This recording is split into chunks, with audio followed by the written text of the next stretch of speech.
Now it's time for me to inspect the new hub assembly. Make sure that it have that ABS cable, which it do.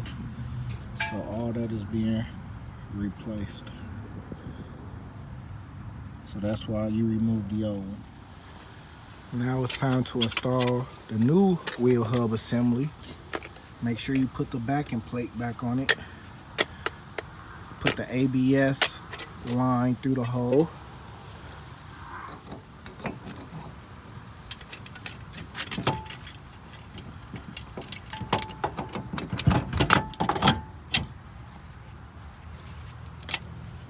And it's in there. Now rotate it and make sure you line up the 3 holes and then start feeding your bolt through. Put your 3 bolts back in. Tighten the bolts back up.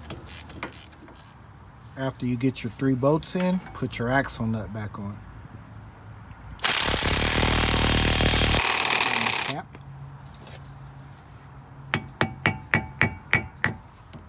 Next, the rotor. Next, the caliper bracket. Step. Put the brake pads back on. And then put the caliper back on.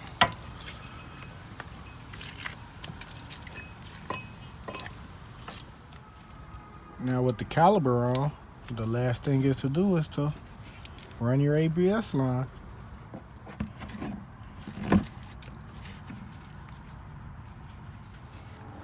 Now the new ABS line come with clippings, but you can take these off and use the existing clippings that was already on the truck.